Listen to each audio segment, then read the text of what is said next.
नमस्कार साथियों, एक बार पुनः आप सभी का स्वागत है।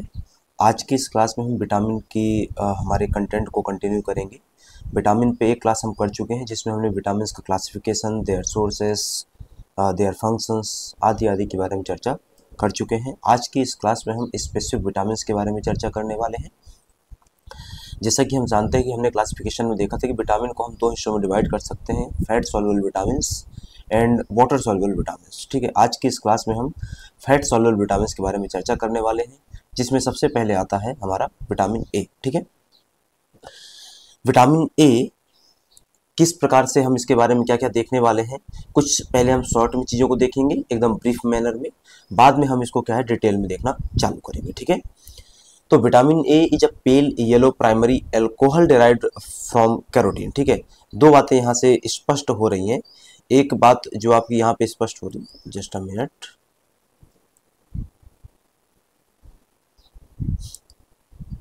हाँ ठीक है, हाँ, vitamin A is a pale yellow primary alcohol derived from carotene. सबसे पहली बात यहाँ पे जो स्पष्ट हुई वो क्या है, एक प्राइमरी एल्कोहल है। ठीक है, यहाँ पर जैसे नाम लिखा हुआ रेटिनॉल, ये ऑल कहाँ से शब्द आया है, एल्कोहल से। कहाँ से आया है, एल्कोहल में भी ऑल होता है, यहाँ पर भी क्या है ओ एल है, तो ये रेटिनॉल का ऑल शब्द कहाँ से आया, एल्कोहल से आया। ठीक है, और कहाँ से डिराइव हो रहा है, कैरोटीन से डिराइव होता है। दो बातें यहाँ पे स्पष्ट हो जाती है। ठीक है, it includes retinol that is alcoholic form, retinol that is aldehydic form, retinoic acid that is acidic form. ये क्या होते हैं, कैसे बनते हैं, हम इसी क्लास में अभी अगली स्लाइड में देखेंगे। ठीक है, इसका डिस्कवर किसने किया था, तो फ्रेडरिक हॉपकिंस ने 1912 में इसको डिस्कवर किया था। What are the main source of the vitamin A, that is carrot, milk, eggs, green vegetables, mango, है ना। मुख्य स्रोत क्या है इसके, गाजर है, दूध है, अंडे, हरी सब्जियां, आम आदि आदि। डिफिशियंसी डिजीज क्या होती हैं यदि आप इसको कंज्यूम ना करें प्रॉपर मात्रा में, दैट इज RDA, है ना, रिकमेंडेड डाइटरी अलाउंस जितना है यदि उतना नहीं लेते हैं आप, ये सब हम चर्चा करने वाले हैं। तो क्या प्रॉब्लम हो सकती है, नाइट ब्लाइंडनेस, है ना, दूसरा Bitot's spot, corneal dots exactly, और dry skin that is toad skin कहते हैं इसको, है ना। तो ये प्रकार की प्रॉब्लम निकल करके आने वाली हैं।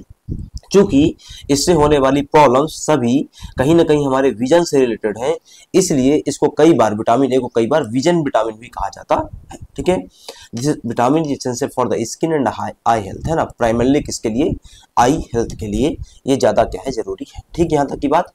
अब हम चलते हैं इसकी केमिस्ट्री पे। जैसा हमने देखा यहाँ पर कि ये तीन फॉर्म में मिलता है, एल्कोहलिक फॉर्म, एल्डिहाइडिक फॉर्म और एसिडिक फॉर्म। ये क्या है, कैसे डिफर करते हैं, इसको हम समझते हैं। ठीक है, केमिस्ट्री ऑफ विटामिन ए आता है, तो in recent year the vitamin A has been broadly used to describe a group of structurally related and biologically active compounds. हमने क्या कहा यहाँ पर, structurally related and biologically active compounds. ये जो रेटिनल है, रेटिनोइक एसिड है और रेटिनॉल है, यह संरचनात्मक रूप से एक दूसरे के समान है, बस अंतर कहाँ पे आ जाता है, उनके मेन फंक्शनल ग्रुप में। मेन फंक्शनल ग्रुप रेटिनॉल में क्या है, एल्कोहल, रेटिनल में क्या है, एल्डिहाइड, रेटिनोइक एसिड में क्या है, एसिडिक एसिड ग्रुप है। लेकिन इनके एसिडिक स्ट्रक्चर जो कि समानता भी रखते हैं, थोड़ा बहुत डिफर करते हैं किसमें, फंक्शनल ग्रुप में, लेकिन इनके जो फंक्शंस हैं एग्जैक्टली वो बहुत ज्यादा क्या है, समान है। ठीक है, बायोलॉजिकली एक्टिव कंपाउंड इनके क्या है, समान है। The term retinoids is commonly used to include both natural and synthetic form of the vitamin A. अब आपको कहीं ये शब्द लिखा जाए तो इसका मतलब क्या होता है, हम अभी भी विटामिन ए की ही बात कर रहे हैं, लेकिन हम कैसे विटामिन ए की बात कर रहे हैं, या तो विटामिन ए कैसा होगा, नेचुरली अकर्ड हुआ होगा, या फिर कैसा होगा, सिंथेटिक होगा। नेचुरली कैसे आ सकता है, नेचुरली गाजर, दूध, अंडे, हरी सब्जियां, आम आदि की मदद से आ सकता है। Synthetic that is lab grown, lab में बनाया गया होगा। ठीक है, अब मैंने पिछली क्लास में आपको एक टर्म पढ़ाया था विटमर्स, है ना, पहले मैंने पिछली क्लास में आपको एक टर्म पढ़ाया था विटमर्स। विटमर्स क्या थे, विटमर्स वो चीजें थी, है ना, विटमर्स एक शब्द पढ़ाया था आपको पिछली क्लास में, आप जाके देख सकते हैं। विटमर्स क्या थे, तो ऐसे सभी कंपाउंड जो स्ट्रक्चरली लगभग समानता रखते हैं, माइन्यूट डिफरेंस रखते हैं, है ना, माइन्यूट डिफरेंस और लगभग समानता, बात ठीक है। ठीक है, और फंक्शनैलिटी में कोई खास अंतर नहीं होता है, उनके कार्यों में कोई खास अंतर नहीं होता है, और वो सब एक ही विटामिन से जुड़े हुए होते हैं। इस प्रकार के कंपाउंड को हम क्या बोलते हैं, एक्टिव फॉर्म्स को हम क्या बोलते हैं, विटामिन्स बोलते हैं। विटामिन ए के तीन विटामिन्स होते हैं, एक एल्कोहलिक विटामिन होता है, एक एल्डिहाइडिक विटामिन होता है, और एक क्या होता है आपका इसी में एक एसिडिक विटामिन होता है, ठीक है, इसको समझते हैं। ठीक है, सबसे पहले आता है हमारा रेटिनॉल। ठीक है, सबसे पहले आता है retinol. It is primary alcohol with beta ionone ring in its structure. अब क्वेश्चन क्या आ सकता है, इसको अच्छे से समझने का प्रयास करना है हमको, है ना।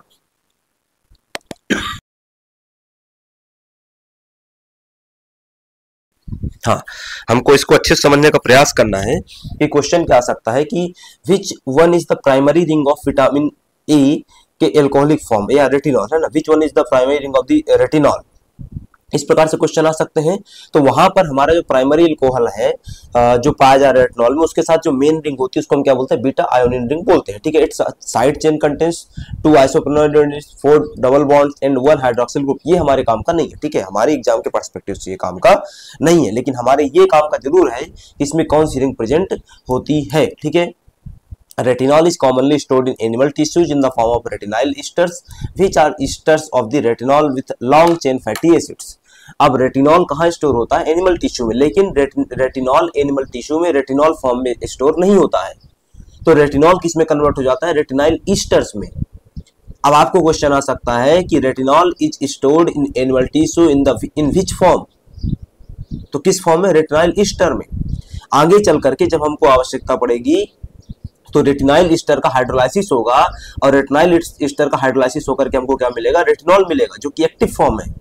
रेटिनाइल ईस्टर हमारे लिए यूजफुल नहीं है, यूजफुल हमारे लिए क्या है, रेटिनॉल है। ठीक है, which are esters of the retinol with long chain fatty acid.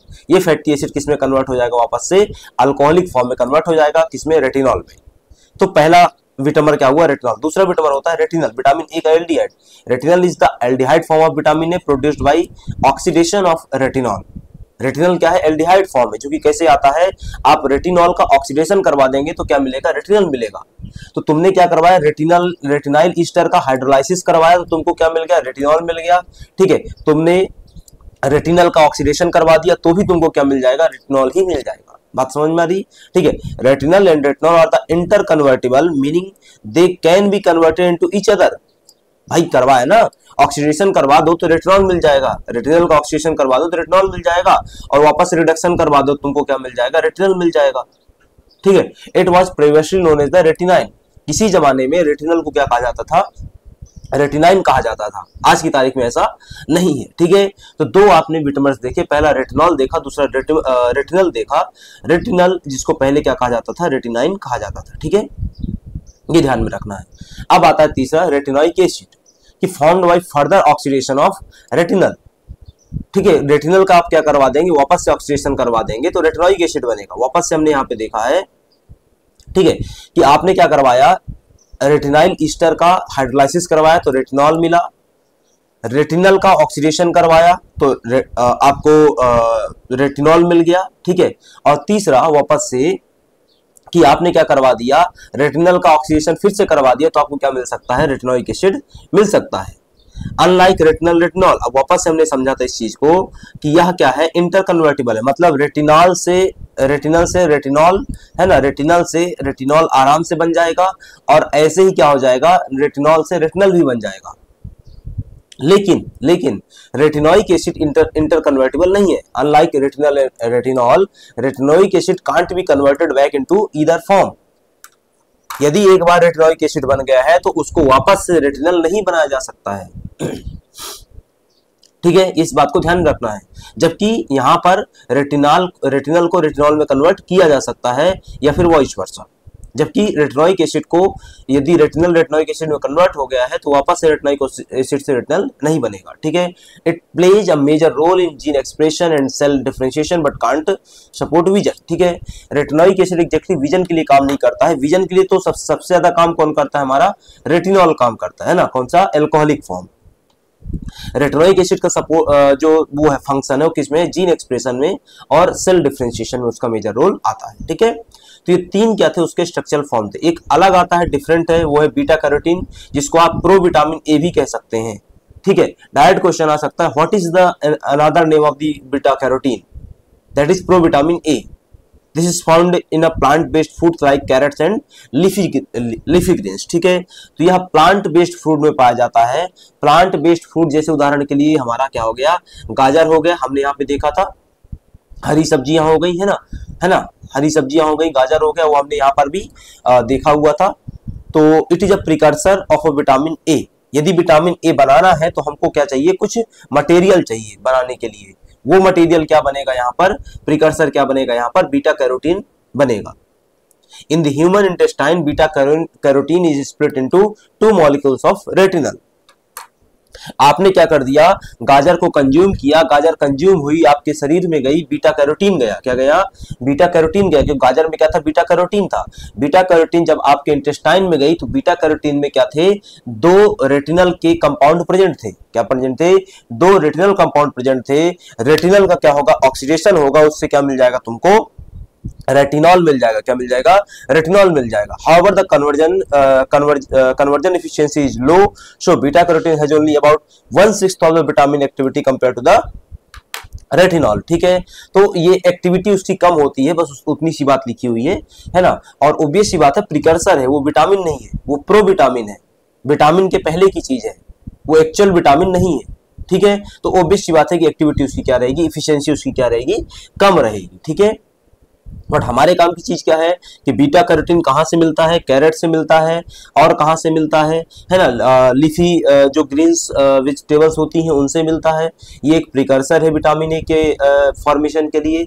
Beta carotene में 2 रेटिनल कंपाउंड होते हैं जो कि इंटेस्टाइन में जाकर के क्या होते हैं, स्प्लिट होते हैं। ठीक है, ये ध्यान में आपको रखना है। ठीक, अब इनको हम डिफरेंशिएशन के आधार पे देखें तो पता चलेगा, जैसे हमने यहाँ पे कहा रेटिनॉल, है ना, तो भाई ये CH2OH था, है ना, तो यहाँ पर क्या हुआ, ये रेटिनॉल बन गया। अब इस ग्रुप की जगह पे मैं क्या लगा दूं, यहाँ पर CHO लगा दूं। क्या लगा दूं, CHO लगा दूं, क्या बन जाएगा, रेटिनल बन जाएगा। इसी ग्रुप की जगह पे मैं क्या लगा दूं, COOH लगा दूं, ये एसिड ग्रुप होता है। ठीक है, ये क्या होता है, एसिड ग्रुप होता है। तो एसिड ग्रुप लगा दो तो क्या बन जाएगा, रेटिनोइक एसिड बन जाएगा। तो हमने पीछे पढ़ा था, एक चीज पढ़ी थी कि इनमें क्या होती है, स्ट्रक्चरल समानता होती है, बस डिफरेंस कहां पे आता है, फंक्शनल ग्रुप में। लेकिन बायोलॉजिकल एक्टिविटी में तो पूर्ण समानता होती है। ठीक है, पीछे हमने कहा कि विटामिन ए में जो सबसे मेन रिंग होती है कौन सी होती है, बीटा आयोनिन रिंग होती है। ये बीटा आयोनिन रिंग आपको यहाँ पर दिखाई दे रही है। ठीक है, फिर हमने पढ़ा बीटा कैरोटीन एक क्या होता है, विटामिन ए का प्रिकर्सर होता है। क्या होता है, प्रिकर्सर होता है। इसको आप क्या कहते हैं, और प्रोविटामिन भी कहते हैं। क्या कहते हैं, प्रोविटामिन भी कहते हैं। जो कहां से मिलता है, कैरेट से मिलता है। कहां से मिलता है, कैरेट से मिलता है। ये जो विटामिन ए होता है, जिसको आप सामान्यतः किस नाम से जानते हैं, रेटिनॉल के नाम से। जब आपको विटामिन ए पूछा जाएगा तो हम उसको इन जनरल किसके नाम से बोलेंगे, रेटिनॉल, एल्कोहलिक फॉर्म, है ना। उसका सूत्र क्या होता है, उसका फॉर्मूला क्या होता है, C20H30O। C20H30O, ये उसका क्या होता है, फॉर्मूला आपको ध्यान में रखना है। ठीक है, चलो आगे बढ़ते हैं। अब आता है कि how it is absorbed, transport and mobilised. ठीक है, इसका सबसे पहले आता है कि एब्जॉर्प्शन कैसे होता है। तो हमने इसको समझा, यहीं पर समझ लिया था कि भाई इसका एब्जॉर्प्शन कहां पे हो रहा है, इंटेस्टाइन में हो रहा है। यहाँ पे लिखा भी हुआ था, है ना, कहां पे लिखा हुआ था, ये लिखा हुआ है ह्यूमन इंटेस्टाइन पे, कि भाई बीटा कैरोटीन ह्यूमन इंटेस्टाइन पे जाएगा, दैट मींस कि वहीं से क्या हो रहा है, एब्जॉर्प्शन हो रहा है।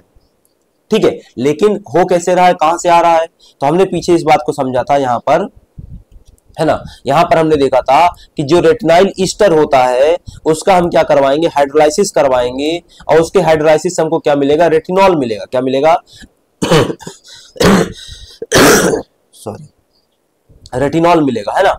अब ये जो रेटिनॉल हमको मिला है रेटिनाइल ईस्टर से हाइड्रोलाइज होने के पश्चात, है ना, किसके पश्चात, हाइड्रोलाइज होने के पश्चात, वो एग्जैक्टली क्या होगा, एब्जॉर्ब होगा। कहां से, इंटेस्टाइन से ही।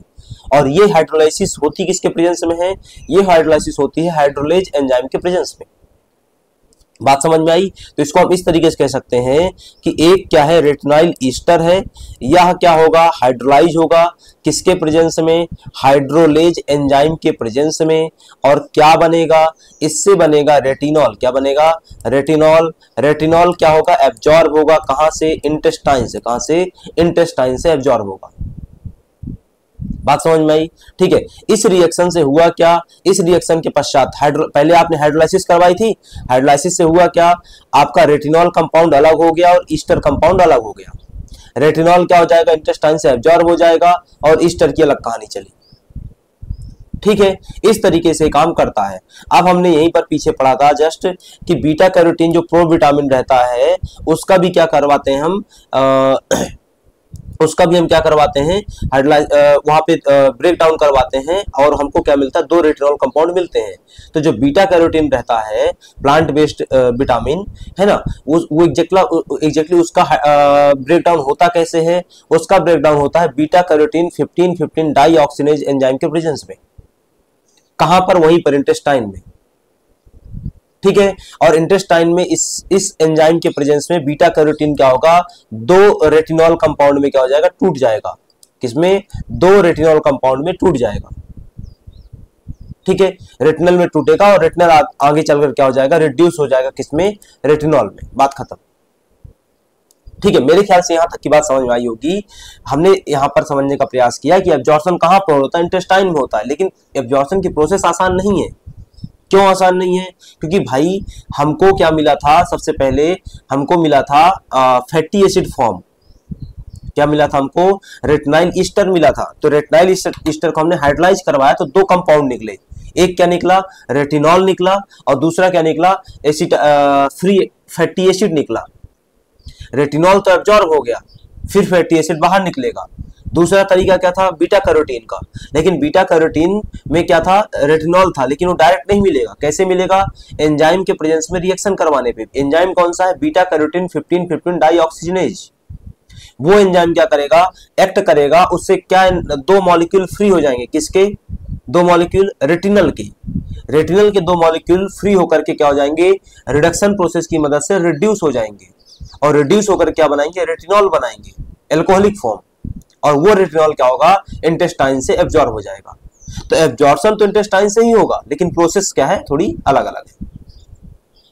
अब आता है रीस्टेरिफिकेशन एंड ट्रांसपोर्ट, है ना। Reesterification and transport in intestinal mucosal cells, the retinol is reesterified to a long chain fatty acid. Intestinal mucosal cell में क्या होता है, रेटिनॉल फिर से स्टेरिफिकेशन होता है। क्यों हो रहा है, जो एक्सेस में होगा, जो एक्सेस में जा रहा होगा वो किसमें कन्वर्ट हो रहा है, ईस्टर फॉर्म में कन्वर्ट हो रहा है। That is retinyl ester. किसमें कन्वर्ट हो रहा है, वो रेटिनाइल ईस्टर में कन्वर्ट हो रहा है, और स्टोर होता रहेगा। बाद में जब आवश्यकता पड़ेगी तो वापस से हमारा रेटिनाइल ईस्टर क्या हो जाएगा, हाइड्रोलाइज हो जाएगा, और हमको क्या दे देगा, रेटिनॉल दे देगा। ठीक है, तो ये बात आपको ध्यान में रखनी है। ठीक, chylomicrons are absorbed into lymphatic systems and eventually reach the liver where the retinol esters are stored, है ना। अब वापस से आता है कि retinol ester, retinyl ester exactly store कहां पर होता है, तो रेटिनाइल ईस्टर स्टोर होता है लीवर में, और एब्जॉर्प्शन कहां से होता है रेटिनॉल का, इंटेस्टाइन से। बस इतना बात आपको ध्यान में रखना है। अब आता है मोबिलाइजेशन,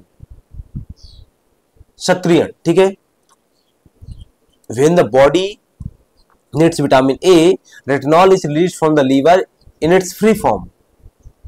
कि जब भी हमको हमारे शरीर को रेटिनॉल की आवश्यकता होगी, जो लीवर में क्या था, स्टोर था, किसके फॉर्म में, ईस्टर के फॉर्म में, वह क्या हो जाएगा, फ्री फॉर्म में रिलीज हो जाएगा। क्या हो जाएगा, फ्री फॉर्म में रिलीज हो जाएगा।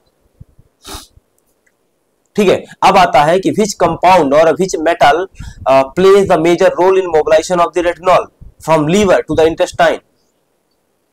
तो in the mobilization of the retinol from liver to the intestine, which compound plays the major role, that is zinc।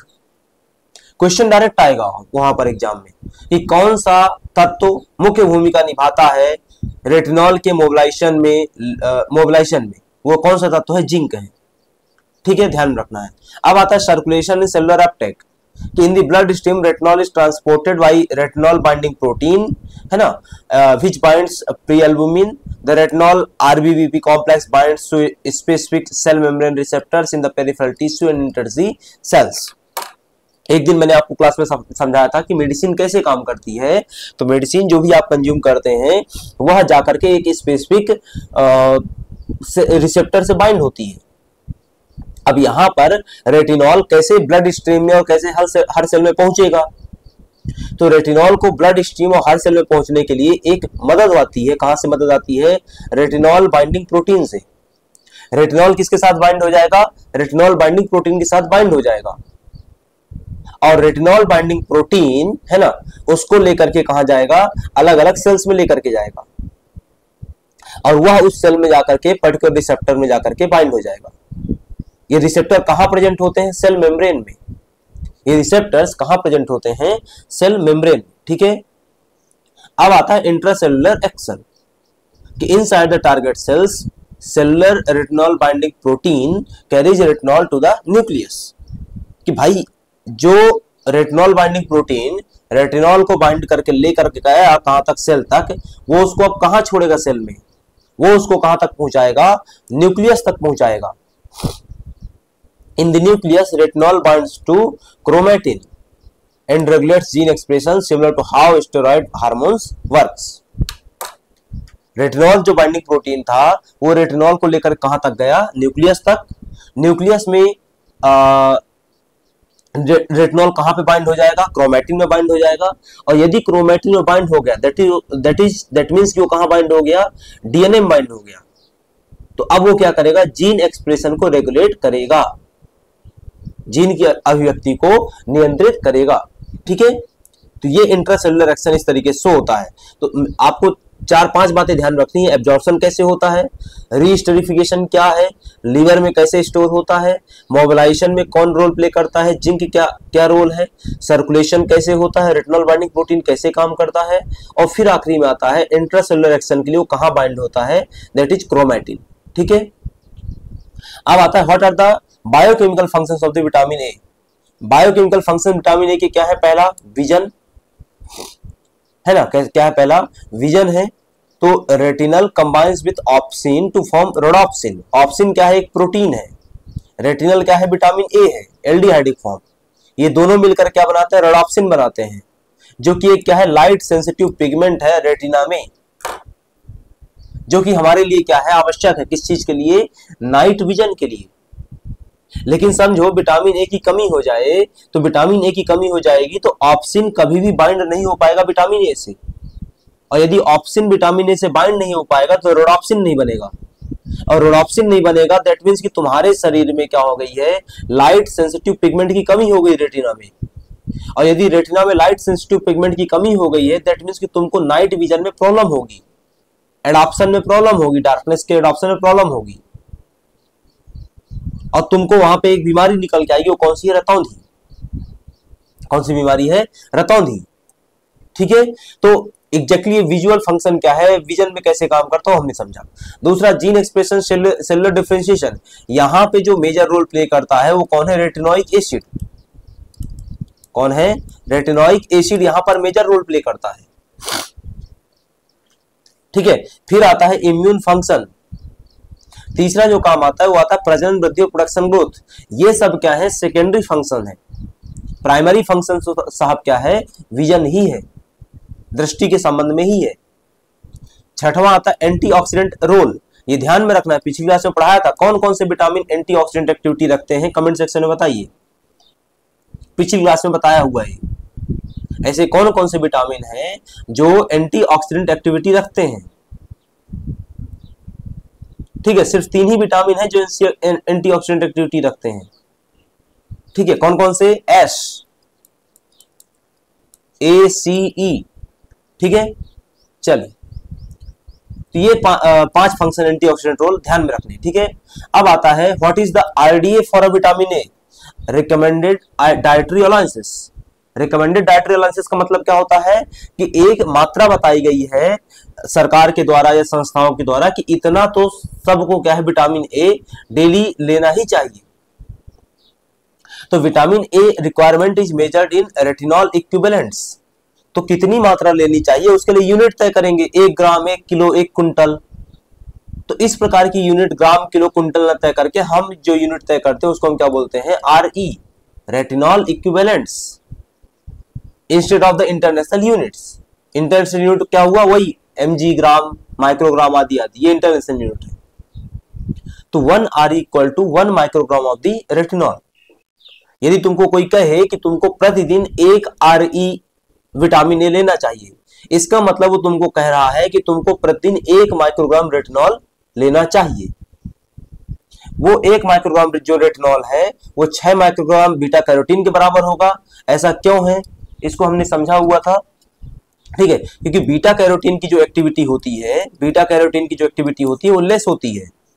Beta carotene की जो एफिशिएंसी होती है वो कम होती है। इसको हमने बीटा कैरोटीन जब पढ़ा तब समझा था। यहाँ पर लिखा हुआ है कि however the conversion efficiency is लो, कि बीटा कैरोटीन से तुमको क्या बनेगा, विटामिन ए बनेगा। बीटा कैरोटीन से क्या बनेगा, विटामिन ए बनेगा, लेकिन बीटा कैरोटीन से विटामिन ए बनने की जो इफिशियंसी है और एक्टिविटी है वो स्लो है। तो चूंकि इफिशियंसी और एक्टिविटी स्लो है, इसलिए तुमको क्या चाहिए होगा, बीटा कैरोटीन ज्यादा चाहिए होगा to make it equivalent to 1 RE, है ना, कि 1 रेटिनॉल इक्विवेलेंट्स के बराबर बनाने के लिए तुमको बीटा कैरोटीन ज्यादा चाहिए होगा। वो कितना चाहिए होगा, 6 माइक्रोग्राम चाहिए होगा। और यदि तुमको क्या चाहिए है, कैरोटिनॉइड्स चाहिए है, तो 12 माइक्रोग्राम चाहिए होगा, क्योंकि इनकी इफिशियंसी और कन्वर्जन रेट और कम है। आप समझ में आई है, इनकी इफिशियंसी और कन्वर्जन रेट और भी कम है।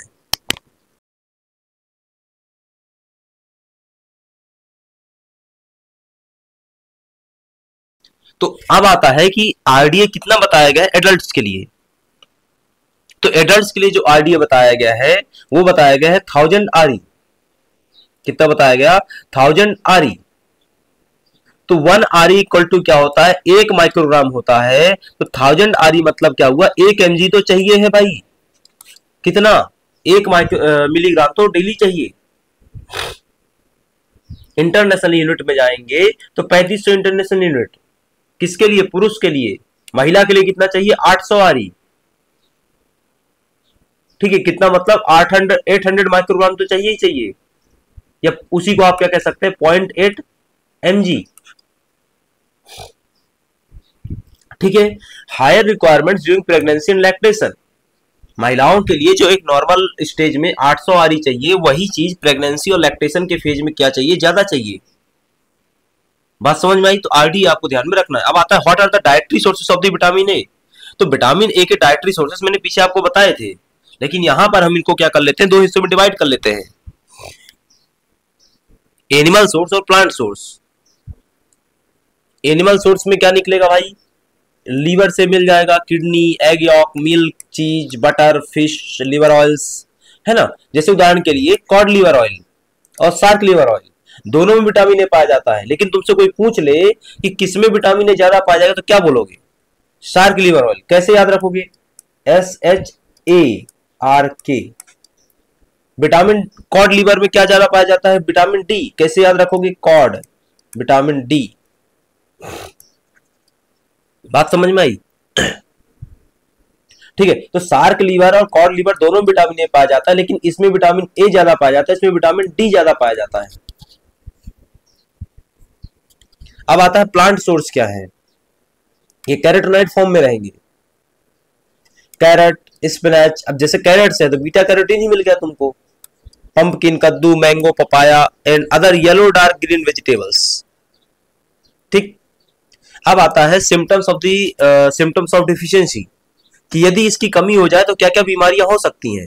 पहला, नेक्टालोपिया, डिफिकल्टी सीइंग डिम लाइट। यदि कम प्रकाश है तो तुमको देखने में समस्या होगी, that is night blindness, also known as nyctalopia. दूसरा आता है xerophthalmia, it is the dryness of conjunctiva और अकॉर्निया, व्हाइट आउट स्पॉट के नाम से भी इसको जानते हैं, जिसमें क्या होता है, व्हाइट फॉर्मी पैचेस बनते हैं। तीसरा होता है keratomalacia, this is the softening and destruction of the cornea, can lead to blindness. हमारा जो कॉर्निया है वो सॉफ्ट हो जाएगा, डिस्ट्रक्ट हो जाएगा, खत्म हो जाएगा। अब कॉर्निया यदि सॉफ्ट और डिस्ट्रक्ट हो गया, दैट मीन्स कि तुम अंधे हो गए हो। इस स्टेज को, इस कंडीशन को हम बोलते हैं केरेटोमलेशिया। ड्राइनेस ऑफ कंजक्टिवाइटा और कॉर्निया को हम क्या बोलते हैं, जीरोफ्थैल्मिया। वाइट स्पॉट भी उसी से जुड़ा हुआ है। दूसरा आता है निक्टोलोपिया। तो ये आई रिलेटेड क्या हो गए, प्रॉब्लम्स हो गई, यही मेजर प्रॉब्लम्स है। दूसरा क्या हो सकता है, growth and development in children, impaired bone development, reproductive health problems, बांझपन हो सकता है। लेकिन बांझपन की समस्या सर्वाधिक किससे होती है, विटामिन ई से। मेजर रोल किसका है, विटामिन ई का है। लेकिन फिर भी इन सब का भी रोल थोड़ा बहुत होता है। फिर आता है skin and epithelial health, rough and dry skin, characterization of the epithelial cells in gut, respiratory and urinary tracts, possible urinary stone formation। यदि इसकी कमी हो जाए तो हमारी स्किन कैसी हो जाएगी, रफ, ड्राई और यूरिनरी स्टोन की क्या प्रॉब्लम देखने को मिल सकती है। आखिरी में एक प्रॉब्लम आती है, वो है ब्लड चेंजेस के decreased level of the retinol binding protein in plasma. सोचो कि रेटिनॉल बाइंडिंग प्रोटीन क्या हो जाए, कम हो जाए, तो रेटिनॉल बाइंडिंग प्रोटीन कम हो जाएगा तो रेटिनॉल बाइंड नहीं हो पाएगा।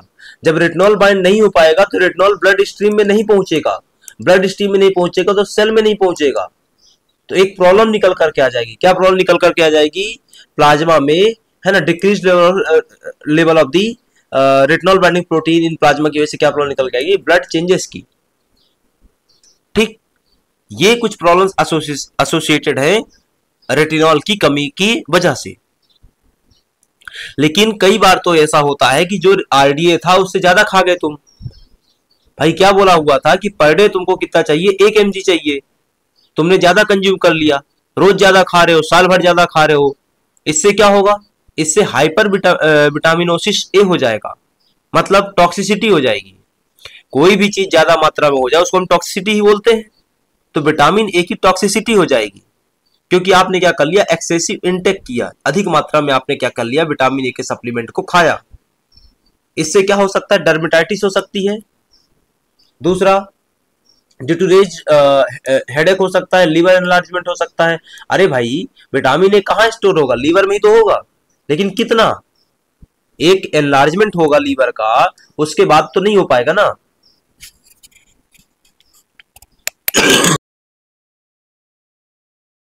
लेकिन लीवर का एनलार्जमेंट भी तो अपने आप में एक प्रॉब्लम है।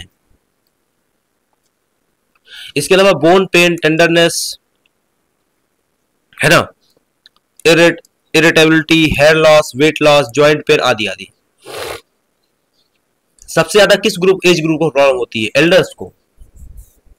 टॉक्सिसिटी में सबसे ज्यादा सेंसिटिव कौन है, एल्डर्स हैं।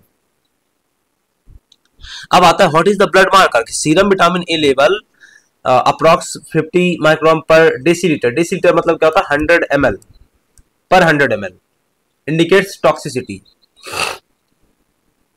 तो कब कहोगे कि विटामिन ए की टॉक्सिसिटी हो गई है, जब विटामिन ए का लेवल तुम्हारे सीरम में 50 माइक्रोग्राम पर डेसीलीटर से ऊपर हो जाएगा, तब कहोगे कि टॉक्सिसिटी हो गई है। अब आता है vitamin D. This comprises a group of fat-soluble sterol found naturally in few foods. The two major physiologically relevant forms of the vitamin D are D2, that is ergocalciferol, and D3, that is cholecalciferol. समझेंगे अभी आगे हम आज ही class में क्या होता है, क्या डिफरेंस होता है। लेकिन यहाँ पे एक बात समझ में आई, क्या समझ में आई, फैट सॉल्युबल है, ये तो हमने पीछे भी समझा हुआ था। लेकिन दूसरा सबसे इंपॉर्टेंट फॉर्म, स्टेरॉइड फॉर्म है। Sterol found naturally in few foods, ये कैसा है, इसका स्ट्रक्चर कैसा है, स्टेरॉइड के जैसा है। इसका स्ट्रक्चर कैसा है, स्टेरॉइड के जैसा है। The common chemical name of the vitamin D is cholecalciferol. जैसे हमने समझा विटामिन ए के 3 विटामिन्स थे, रेटिनॉल, रेटिनोइक एसिड और रेटिनल, लेकिन कॉमन क्या था, रेटिनॉल था, एल्कोहलिक फॉर्म। वैसे ही यहां पर 2 विटामिन्स हैं, D2, D3, लेकिन कॉमन नेम क्या है, D3, that is cholecalciferol. This was discovered in the year 1913। The main source of this vitamin is sunlight. इसके अलावा कॉड लिवर ऑयल, पीछे बताया ना तुमको यार, ये देखो यहां बताया था, हमने कहा कि कॉड लिवर, शार्क लिवर दोनों में विटामिन ए पाया जाता है, लेकिन विटामिन ए किस में ज्यादा पाया जाता है, शार्क में, और विटामिन डी किस में ज्यादा पाया जाता है, कॉड में। वही लिखा हुआ है यहां पर भी।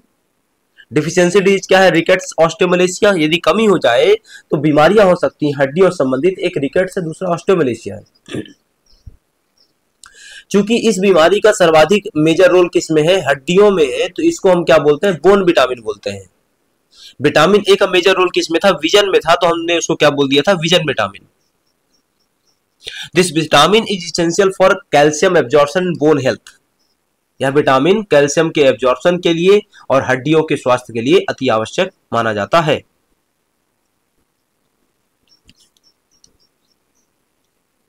What is the historical background of the vitamin D? The link है ना, इसको हमको ध्यान में रखना है ना कि vitamin D it has sterol like structure, ये मैंने पीछे आपको बताया था, and functions like hormone in the body, कि चूंकि स्टेरॉल लाइक स्ट्रक्चर है। स्टेरॉल लाइक स्ट्रक्चर होने का मतलब कैसा स्ट्रक्चर है? स्टेरॉइड के जैसा स्ट्रक्चर है। और सभी जो हार्मोन्स रहते हैं वो सामान्यतः हमेशा नहीं, सामान्यतः कैसा स्ट्रक्चर रहते हैं? स्टेरॉइड जैसा स्ट्रक्चर ही रखते हैं। तो यह हार्मोन जो कि स्टेरॉइड के जैसा स्ट्रक्चर रखता है वह हार्मोन के जैसा फंक्शन भी करता है। ध्यान में रखना है, क्वेश्चन आ सकता है कि which hormone functions like which vitamin functions like a hormone. Question सही कर लेंगे, which vitamin functions like a hormone, that is vitamin D. Historical background क्या है कि the link between rickets and the beneficial effect of sunlight has been known for centuries. कि sunlight में यदि नहीं बैठोगे तुमको रिकेट्स हो जाएगा, ये बात हमको हजारों साल से पता है, लेकिन इसको साइंटिफिकली प्रूव करना पड़ेगा। तो in the year 1924 has discovered that the UV light can induce anti rickets activity in the same foods, in some foods. कि उन्होंने कहा कि यदि यूवी लाइट क्या की जाए, कुछ भोज्य पदार्थों से पास की जाए तो उस भोज्य पदार्थ को लेने वाले व्यक्ति में रिकेट्स के चांसेस कम हो जाएंगे, अथवा रिकेट्स है तो खत्म हो जाएगा। यूवी लाइट कहां से आएगी? सन से ही तो आएगी। इन the year 1931 August isolated vitamin D and named it calciferol. जो बात 1924 में हेस ने कही थी वही बात 1931 में ऑगस्ट ने प्रूव कर दी। कैसे प्रूव करी? By isolating vitamin D and he named that compound calciferol, that isolated compound. अब जैसा हमने कहा कि इसका जो स्ट्रक्चर है वो कैसा है? स्टेरॉइडल फॉर्म में, वो इस स्टेरॉइडल से स्ट्रक्चर ऐसे ही रहते हैं, जिसमें विटामिन डी जिसको हम समानता D3 भी कहते हैं, जिसको हम समानता कोलेकैल्सिफेरॉल भी कहते हैं, उसका सूत्र क्या होता है? C27H44O3। C27H44O3। ठीक है, अब आता है chemical forms of vitamin D. तो हमने कहा यहां पर शुरुआत में ही कि इसके दो केमिकल फॉर्म होते हैं, एक D2 एक D3, यही तो हमको देखना है। तो जो D2 होता है उसको अर्गोकैल्सिफेरॉल बोलते हैं, D3 को कोलेकैल्सिफेरॉल बोलते हैं। ऑगस्ट ने जो आइसोलेट किया था वो कैल्सिफेरॉल आइसोलेट किया था, लेकिन आगे चल करके उसमें क्या हुए? डेवलपमेंट हुई। Ergocalciferol found in plants, cholecalciferol found in animals. ध्यान में रखना इस चीज को। Ergocalciferol is derived from अर्गोस्टेरॉल।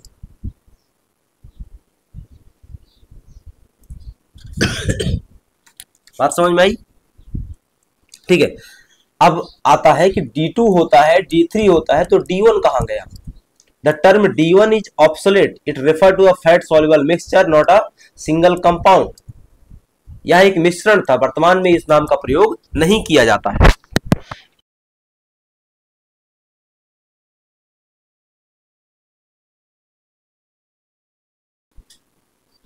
ठीक है, अब आता है synthesis from the sunlight. How it is synthesized from sunlight. यहां हमने देखा कोलेकैल्सिफेरॉल जो कि एनिमल से फाउंड होता है, it is found from 7 dehydro cholesterol in the skin under sunlight. तो हमारे शरीर में 7 डिहाइड्रो कोलेस्ट्रॉल पहले से है। 7 डिहाइड्रो कोलेस्ट्रॉल सनलाइट के प्रेजेंस में क्या हो जाएगा? कोलेकैल्सिफेरॉल में कन्वर्ट हो जाएगा। वही बात यहां पे लिखी हुई है कि during cholesterol synthesis 7 dehydro cholesterol is formed in the skin. Cholesterol बनने की प्रक्रिया के दौरान 7 डिहाइड्रो कोलेस्ट्रॉल भी बनता है। ये 7 डिहाइड्रो कोलेस्ट्रॉल यूवी लाइट के प्रेजेंस में, दैट इज सनलाइट के प्रेजेंस में, सूर्य के प्रकाश की उपस्थिति में ये 7 डिहाइड्रो कोलेस्ट्रॉल किस में कन्वर्ट हो जाएगा? विटामिन D3 में, दैट इज कोलेकैल्सिफेरॉल। चूंकि यह विटामिन सूर्य की प्रक्रिया में, सूर्य के प्रकाश की उपस्थिति में ही बनता है, इस कारण इसको हम क्या कहते हैं? सनशाइन विटामिन कहते हैं। विटामिन ए को हमने क्या पढ़ा था? Vision vitamin. विटामिन डी को हमने क्या पढ़ा था? Bone vitamin. उसके कार्य की वजह से और उसके बनने की वजह से हम इसी विटामिन डी को क्या कहते हैं? Sunshine vitamin. Darker skin pigment that is melanin reduces efficiency of vitamin D3 synthesis. हमारे शरीर में एक मेलानिन पाया जाता है। तुम काले क्यों हो? लोग बोलते हैं तुम काला हो, तुम गोरा हो। काला गोरा दुनिया का बनाया हुआ भेद है। केमिकली तो क्या है भाई, जो व्यक्ति सांवला है, काला है, उसके शरीर में बस एक कंपाउंड ज्यादा पाया जाता है। वो कंपाउंड कौन सा है? मेलानिन। और जो गोरे हैं, जो व्हाइट स्किन के हैं, उनके में मेलानिन कम पाया जाता है। बात समझ में आई? अब ये जो मेलानिन है, यह D3 के सिंथेसिस को क्या करता है? स्लो डाउन कर देता है।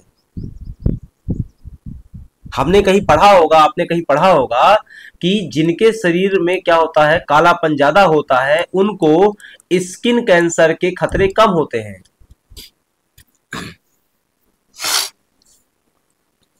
उनको स्किन कैंसर के खतरे कम होते हैं। किसकी वजह से? मेलानिन की वजह से। और यही मेलानिन क्या करता है? कोलेकैल्सिफेरॉल के सिंथेसिस को स्लो डाउन कर देता है। वो कोलेकैल्सिफेरॉल जो किससे बन रहा था? 7 डिहाइड्रो कोलेस्ट्रॉल की वजह से बन रहा था। वो 7 डिहाइड्रो कोलेस्ट्रॉल किसके दौरान बना था? कोलेस्ट्रॉल की सिंथेसिस के दौरान बना था। अब आता है कि absorption, transport and storage process.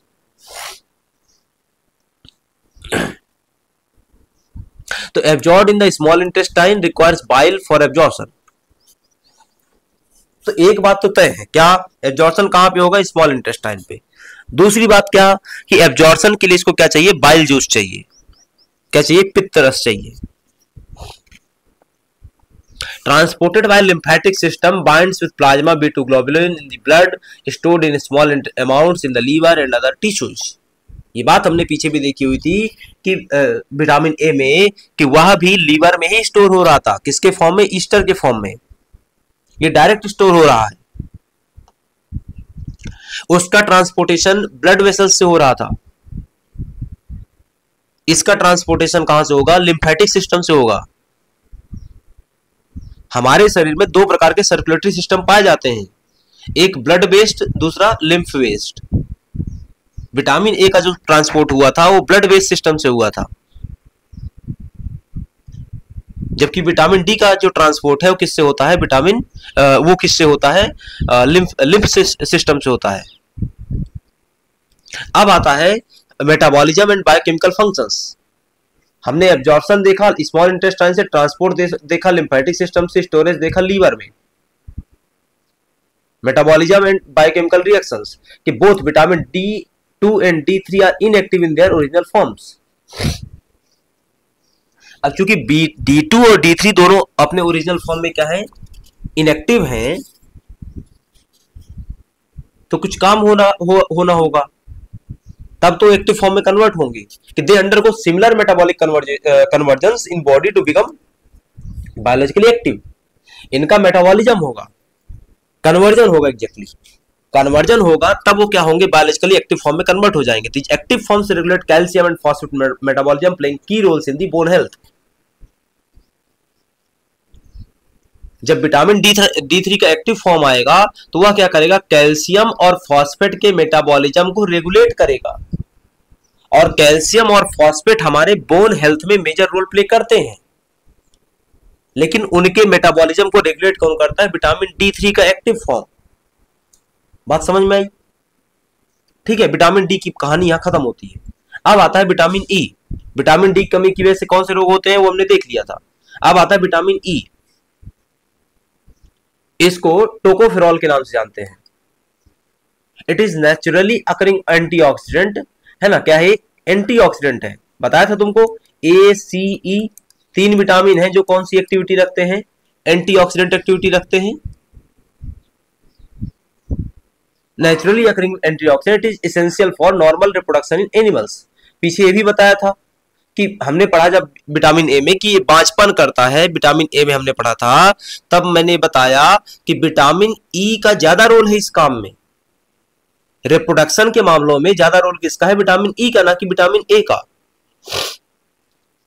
इसी कारण कई बार इस रिप्रोडक्शन में रोल होने की वजह से कई बार हम क्या कहते हैं? विटामिन ई को एंटी फर्टिलिटी विटामिन कहते हैं।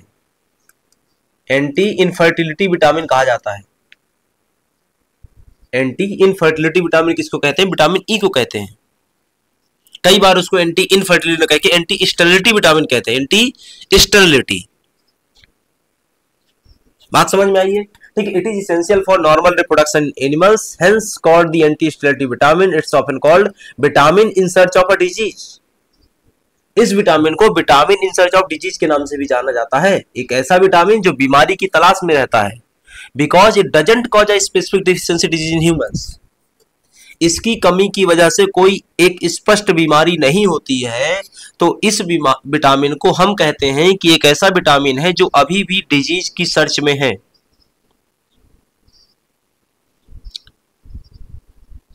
This vitamin was discovered by Herbert Evans and his team in the year 1936.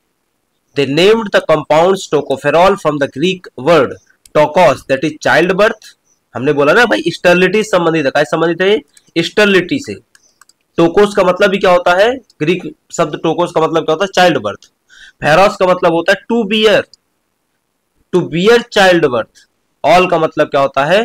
Tocopherol. All का मतलब क्या होता है? Alcohol. To bear child birth, बच्चा पैदा करने की क्षमता। ठीक। इसके निक नेम है क्या? एंटीऑक्सीडेंट विटामिन हो गया, विटामिन ऑफ अ ब्यूटी कहा जाता है इसको। इसको एंटी फर्टिलिटी इनफर्टिलिटी विटामिन कहते हैं। इसको एंटी स्टेरिलिटी विटामिन कहते हैं। इसी को vitamin in search of disease कहते हैं। बात समझ में आई? ये सब आपको नाम ध्यान में रखने हैं। अब आता है chemistry of the vitamin E. Vitamin E refers to a group of 8 compounds, that is tocopherol and trienols. लेकिन हमारे ये काम का नहीं है। हमको 8 जो विटामिन्स इसके होते हैं वह सब पढ़ने की आवश्यकता नहीं है। इन 8 में से जो अल्फा टोकोफेरॉल होता है वही सबसे ज्यादा क्या होता है? एक्टिव फॉर्म होता है alpha tocopherol. These compounds are derivatives of the 6-hydroxychromane, that is tocol, with isoperonoid side chain, that is 3 units। कोई काम की लाइन हमारे लिए नहीं है। काम का क्या हमें बताया आपको? इसके विटामिन्स कितने होते हैं? 8। लेकिन सबसे एक्टिव फॉर्म क्या होता है विटामिन्स का? Alpha tocopherol. कौन सा? Alpha tocopherol. यह एंटीऑक्सीडेंट प्रॉपर्टी रखने वाला क्या होता है? विटामिन होता है। एंटीऑक्सीडेंट प्रॉपर्टी क्यों होती है वो जानने की आवश्यकता बहुत ज्यादा नहीं है, बट फिर भी this antioxidant property of the vitamin E comes from the hydroxyl group in the chromane ring. Vitamin E में कौन सी रिंग प्रेजेंट होती है? क्रोमेन रिंग प्रेजेंट होती है। ठीक है। अब आता है कि what is the formula of the vitamin E, that is alpha tocopherol की C29H50O2, जिसका एक ऑक्सीजन यहां दिखाई दे रहा होगा, एक ऑक्सीजन यहां दिखाई दे रहा होगा। C29H50O2। How it is absorb, transported and stored? This vitamin E compound और vitamin E absorb in the small intestine along with dietary fat. कहां पे एब्जॉर्ब होता है? स्मॉल इंटेस्टाइन में। यहीं पर तो इस विटामिन ए भी हुआ था, यहीं पर विटामिन डी भी हुआ था। हमने पीछे पढ़ा विटामिन डी के एब्जॉर्प्शन के लिए बाइल की आवश्यकता होती है, पित्तरस की आवश्यकता होती है। उसी बाइल की आवश्यकता विटामिन ई के एब्जॉर्प्शन के लिए भी होती है। इसका है ना, ये ध्यान रखना, इसका स्टोरेज कहां होता है? लीवर में। Stored in adipose tissue, liver and muscles. What is the normal blood level of the tocopherol? Less than 1 mg per deciliter। 100 ml में न्यूनतम, या यूं कहें कि 1 mg से कम ही होना चाहिए। अधिकतम कितना हो सकता है? 1 mg, सॉरी, है ना। अधिकतम कितना हो सकता है 1 mg, उससे ज्यादा नहीं होना चाहिए। What are the biochemical function of the vitamin E? That is these functions are primarily related to the antioxidant property of the vitamin E, sorry. कुछ फंक्शंस आपको ध्यान में रखने हैं, जैसे maintains the cell membrane structure and integrity. ये क्या करता है, कोशिका झिल्ली की संरचना और उसकी इंटीग्रिटी को बना करके रखता है। इसके अलावा prevents oxidation of polyunsaturated fatty acids in tissue and membranes. यह प्यूफा के पॉली अनसैचुरेटेड फैटी एसिड के ऑक्सीडेशन को रोकता है। The vitamin E protects red blood cells from haemolysis. Haemolysis का मतलब होता है ब्लड सेल्स का टूट जाना, लेकिन ये उस ब्रेकडाउन को रोकता है, बचाता है, प्रोटेक्ट करता है। Supports reproductive health and prevents sterility, यही तो हमने पढ़ा था। And maintains germinal epithelials of the gonads, कि यह क्या करता है, प्रजनन क्रियाओं में सहायक गोनेड्स की जर्मिनल एपिथेलियल सेल्स को संरक्षित करके रखता है। इसके अलावा और भी बहुत सारे फंक्शंस हैं जो कि बहुत ज्यादा क्या है, रिलेवेंट नहीं रखते हैं अथवा प्राइमरी फंक्शंस नहीं है। जैसे न्यूक्लिक एसिड सिंथेसिस में रोल प्ले कर देगा, अमाइनो एसिड के एब्जॉर्प्शन में, है ना, स्टोरेज ऑफ क्रिएटिन में, prevents oxidation of vitamin A, stimulates haem synthesis, cellular respiration, protects the liver from damage by toxins, आदि आदि आदि। तो कुछ सेकेंडरी रोल भी प्ले करता है, प्राइमरी रोल हमने पीछे देख लिया ऊपर। अब आता है vitamin E and selenium compound, क्या संबंध है? तो selenium is a part of enzyme glutathione peroxidase which also neutralises the free radicals. अब हमने कहा कि विटामिन ए क्या करता है, एंटीऑक्सीडेंट एक्टिविटी शो करता है, लेकिन विटामिन ई अपनी एंटीऑक्सीडेंट एक्टिविटी बेहतर तरीके से कब शो करता है, जब वो किसके साथ जुड़ जाता है, सेलेनियम के साथ। तो vitamin E and selenium work synergistically in antioxidant defence, है ना, कि वो क्या करेगा, विटामिन ई सेलेनियम के साथ जुड़ करके बेहतर तरीके से सिनर्जी में एंटीऑक्सीडेंट डिफेंस शो करेगा। Selenium can partially compensate for vitamin E deficiency and vice versa. यदि आप सेलेनियम का कंजम्पशन करते हैं तो वह क्या करेगा, विटामिन ई की डिफिशियंसी में भी को खत्म करने में भी मदद करता है, विटामिन ई की डिफिशियंसी को खत्म करने में मदद कर सकता है। ठीक है, अब आता है कि what is the idea of the vitamin ई, अनुशंसित दैनिक मात्रा क्या है? तो requirement increases with the high intake of the PUFA. हमने कहा कि एक मात्रा है निश्चित, इतनी लेनी चाहिए, लेकिन वह मात्रा की आवश्यकता बढ़ जाती है, आपको इनटेक बढ़ाना पड़ता है यदि आप क्या करते हैं, प्यूफा का कंजम्पशन करते हैं। बट फिर भी एक जो मात्रा बताई गई है वो समानता क्या है, मेन के लिए 10 mg पर डे और वीमेन के लिए 8 mg per day milligram. Pregnant and lactating के लिए क्या बताया गया है, 1 mg अल्फा टोकोफेरॉल सप्लीमेंट लेने को अलग से बोला गया है, 1 mg अल्फा टोकोफेरॉल अलग से लेने को बोला गया है विटामिन ई का। डाइटरी सोर्सेस क्या है, कुछ रिच सोर्सेस होंगे जिसमें वेजिटेबल्स ऑयल्स आएंगी,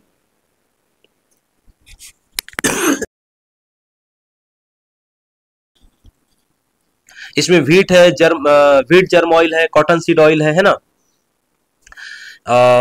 पीनट ऑयल है, कॉर्न ऑयल है, सनफ्लावर ऑयल है, इसके अलावा मीट, मिल्क, बटर, एग्स आदि आदि आदि।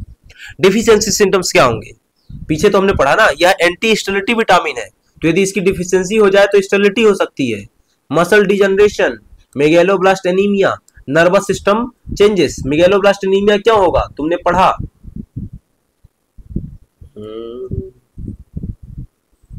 ये पढ़ा, ठीक है। क्या पढ़ा यहां पर हमने देखा कि protects the red blood cells from hydrolysis caused by oxidating the hydrogen peroxide. अरे भाई, यदि उसकी कमी हो जाएगी तो क्या वो आरबीसी को प्रोटेक्ट कर पाएगा? यदि आरबीसी को प्रोटेक्ट नहीं कर पाएगा तो क्या एनीमिया नहीं होगा? बिल्कुल होगा। तो वही तो बात लिखी हुई है, मेगेलोब्लास्टिक एनीमिया हो सकता है यदि इसकी कमी हो जाए तो, क्योंकि वो आरबीसी को प्रोटेक्ट नहीं कर पाएगा। नर्वस सिस्टम चेंजेस हो सकते हैं। In humans, severe symptoms are rare, but increased fragility of RBC and mild neurological symptoms can occur. What is the toxicity of the vitamin E? कि among fat soluble vitamins, vitamin E is the least toxic. No toxic effects have observed even with 300 mg per day for 23 years. ये historical evidence कहता है कि यदि आप 300 mg per day 23 साल तक किसी व्यक्ति को देते रहेंगे तो किसी प्रकार की कोई टॉक्सिसिटी निकल करके नहीं आती है. दैट मीन्स कि लीस्ट टॉक्सिक विटामिन कौन सा? Vitamin E. इसकी कोई खास टॉक्सिसिटी नहीं है. लास्ट में आता है फैट सॉल्युबल विटामिन, विटामिन के. It is also called phylloquinone और एंटी हेमरेजिक विटामिन. यदि ये विटामिन क्या हो जाए, कम हो जाए, तुमको हेमरेज हो सकता है. तो हम इसको बोलते हैं कि यदि ये विटामिन कम होगा तो हेमरेज हो जाएगा, लेकिन यदि विटामिन रहेगा तो हेमरेज नहीं होगा. इसलिए हम इसको क्या बोलते हैं? एंटी हेमरेजिक विटामिन बोलते हैं. इसी के अलावा इसको क्या बोलते हैं? कोगुलेशन विटामिन बोलते हैं. क्यों? क्योंकि यह ब्लड के कोगुलेशन में इंपैक्ट करता है, प्रभाव छोड़ता है. Vitamin K is a complex unsaturated hydrocarbon found in two forms, that is vitamin K phyloquinone and vitamin K2 menaquinone. इसके दो विटामिन होते हैं, एक K1 होता है, दूसरा K2 होता है. K1 को हम फाइलोक्विनोन बोलते हैं, वही मेन विटामिन K है. दूसरे को हम क्या बोलते हैं? मीनाक्विनोन बोलते हैं. This vitamin was discovered in the year 1935 by the Diamandouji. The main source of this vitamin is spinach, broccoli, soybean oil आदि आदि आदि. बहुत सारे सोर्स होते हैं इसके, है ना. डिफिशियंसी डिजीज क्या होगा? हमने पढ़ा हेमरेज हो सकता है क्योंकि वह उसमें रोल प्ले कर रहा है. यदि ये ना हो तो कोगुलेशन नहीं होगा. दैट मीन्स वहां पर भी रोल प्ले का. Inability to form blood clots. Blood clot क्या होते हैं? तुम्हारे को चोट लग गई, पिन चुभ गया, मान लो. क्या चुभ गया? पिन चुभ गया. थोड़ा सा पिन से ज्यादा कर लो, है ना, लग गई चोट, खून निकल रहा है, लेकिन लगभग 1.5 से 2 मिनट बाद, 3 मिनट बाद खून निकलना बंद हो जाता है. क्यों? क्योंकि वहां पे क्या हो गया? ब्लड कोगुलेट हो गया, क्लॉट बन गया. एक क्या बन जाती है? झिल्ली बन जाती है, जो ब्लड के फ्लो को बाहर आने से रोक देती है. इसमें विटामिन के अपना रोल प्ले करता है. यदि वो नहीं हो तो तुम्हारा क्लॉटिंग टाइम क्या हो जाएगा? बढ़ जाएगा. सामान्यतः क्लॉटिंग टाइम कितना होता है? 1.5 से 3 मिनट के बीच होता है सबका. जैसे मेरा पर्सनली बात करूं तो मेरा 2 मिनट शायद 27 से 28 सेकंड का है, चेक किया हुआ है. यदि मेरे को छोटी सी चोट लगेगी तो 2 मिनट 27 सेकंड बाद खून अपने आप निकलना बंद हो जाएगा. ठीक है. तो यदि लेकिन मेरे विटामिन के की कमी हो जाए तो, विटामिन के की कमी हो जाएगी तो वो क्लॉटिंग टाइम 2 मिनट 27 सेकंड से बढ़कर के 3 मिनट 4 मिनट कुछ भी हो सकता है. दैट मीन्स कि तब तक खून निकलता रहेगा. निकनेम क्या है? इसको ब्लड क्लॉटिंग विटामिन बोलते हैं. स्पेशल नोट क्या है भाई? Aids in blood clotting and bone health. Bone health ये मदद करता है. ये फैट सॉल्युबल है, हमने पढ़ लिया है इसको ऑलरेडी. स्पेसिफिक कोएंजाइम के तौर पे भी काम करता है, कोएंजाइम के तौर पे काम करता है, ध्यान रखना. ADEK के कोएंजाइम के तौर पे भी काम करता है, बाकी ऐसा काम नहीं कर रहे थे. It plays a crucial role in the synthesis of the blood clotting factor essential for coagulation. The name K comes from the German word coagulation. इसको विटामिन के को हमने पहले क्या बोला? कोएगुलेशन के नाम पे हमने क्या रखा था? कोएगुलेशन मतलब देखो होता क्या है, सीक्वेंसिंग क्या होनी चाहिए? ABCDE. अब F होना चाहिए ना, तो K क्यों हो गया? क्योंकि इसका मेजर रोल किसमें है? कोएगुलेशन में है. और जर्मन जो डिक्शनरी है उसमें सी शब्द के लिए जो प्रयोग किया गया कोएगुलेशन में, सी के लिए क्या प्रयोग किया? के प्रयोग किया गया है. इसलिए विटामिन क्या बन गया? के बन गया. आगे चल करके उसको इंग्लिश में के को क्या बना दिया गया? सी बना दिया गया. बात समझ में आई? अब आता है what is the chemistry of the vitamin के.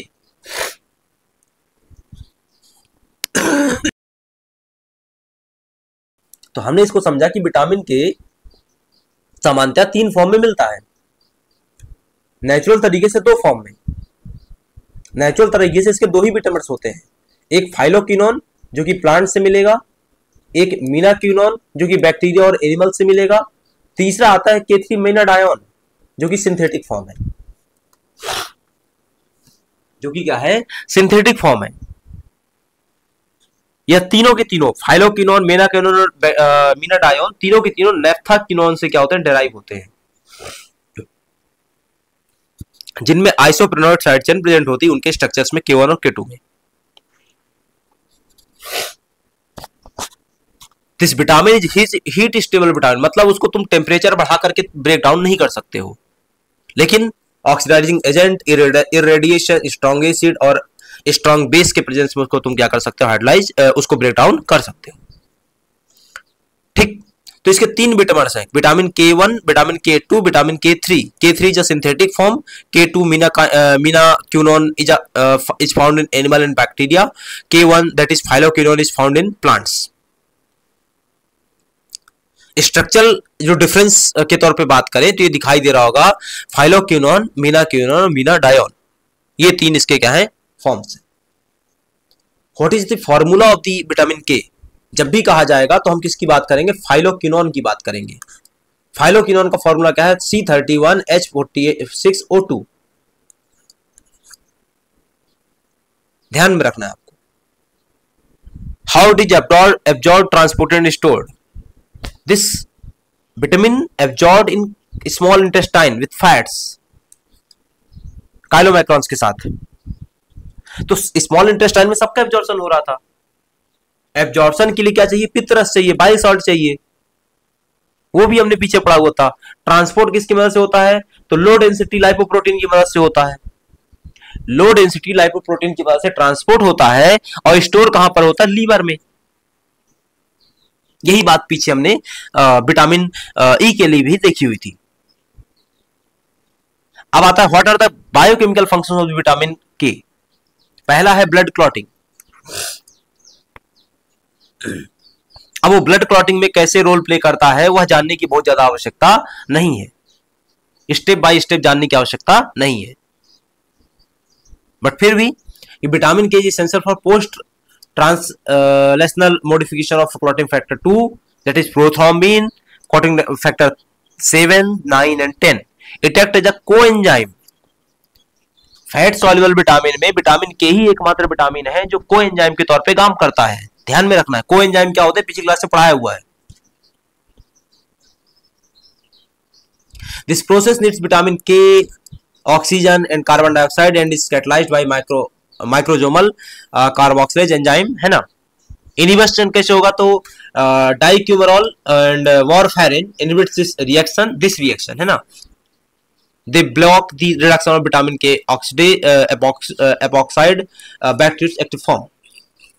बट इतना सारा ध्यान रखने की आवश्यकता नहीं, आप ध्यान रखिए ब्लड क्लॉटिंग में। दूसरा बोन हेल्थ में।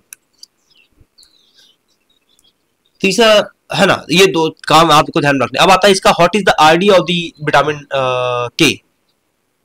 तो RD of the vitamin K is 30 to 140 microgram per day. 30 से 140 माइक्रोग्राम प्रतिदिन हमको क्या चाहिए, विटामिन डी चाहिए, विटामिन के चाहिए। दो द बॉडी सिंथेसाइजेस विटामिन के in the cut, half of the daily need is advise through diet.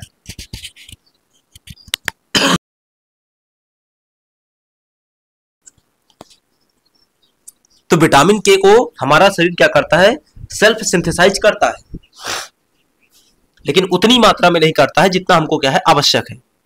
तो हमको बाहर से क्या करना पड़ेगा, उसको लेना पड़ेगा। डाइटरी सोर्स क्या हो सकते हैं, ग्रीन वेजिटेबल्स दैट इज गोभी, है ना। इसके अलावा फूल गोभी, पालक, टमाटर, अल्फा, है ना, ये सब चीजें। एनिमल सोर्सेस में एग यॉक, मीट, लीवर, चीज, डेयरी प्रोडक्ट्स आदि आती। डिफिशियंसी से क्या हो सकता है, तो हमने पीछे देखा ना इस चीज को कि भाई डिफिशियंसी की वजह से क्या सिम्टम निकल के आ सकते हैं कि एक क्लॉटिंग टाइम बढ़ जाएगा या क्लॉटिंग डिले हो जाएगी। क्लॉटिंग टाइम बढ़ जाएगा या क्लॉटिंग क्या हो जाएगी, डिले हो जाएगी। इस बात को हमने यहां शुरुआत में ही देखा हुआ था। दूसरा क्या हो सकता है, हेमरेज हो सकता है। दूसरा हेमरेज हो सकता है। तो एक इंक्रीज्ड और प्रोलॉन्ग्ड क्लॉटिंग टाइम। इस प्रोलॉन्ग्ड क्लॉटिंग टाइम का दूसरा इफेक्ट है क्या, दरअसल कि लगातार ब्लीडिंग होती रहेगी। जब तक क्लॉट नहीं बनेगा तब तक ब्लीडिंग होती रहेगी। अब आता है हाइपर विटामिनोसिस के टॉक्सिसिटी, कि भाई किस परिस्थिति में विटामिन के टॉक्सिक हो सकता है। High doses specially in infants में cause haemolytic anaemia and jaundice. यदि आप उच्च मात्रा में बच्चों को ये विटामिन की कंज्यूम करवाते हैं तो उनको एनीमिया हो सकता है, जॉइंटिस हो सकता है। ठीक, इसके एंटागोनिस्ट क्या है? यदि हाई मात्रा में खा ही लिया है तो इसको हम कैसे इसके इफेक्ट को इनिबिट करें, रोके? तो आप हिपेरिन का यूज कीजिए, है ना, बाई हाइड्रोक्सी कॉमरिन का यूज कीजिए, डाई क्यूमेरॉल का यूज कीजिए, सैलिसिलेट्स का यूज कीजिए, आदि आदि। ये सभी रक्त को पतला करने वाली क्या होती, मेडिसिन होती हैं। ठीक, ये क्या था? विटामिन के था। तो आज की क्लास में हमने विटामिन पढ़े, कौन से? Fat soluble vitamin. Next class में हम विटामिन पढ़ेंगे कौन से? Water soluble, that is vitamin B complex और विटामिन सी। आज की क्लास यहां पर हम बाइंड करते हैं, मिलेंगे अगली क्लास में, तब तक के लिए आप सभी का धन्यवाद।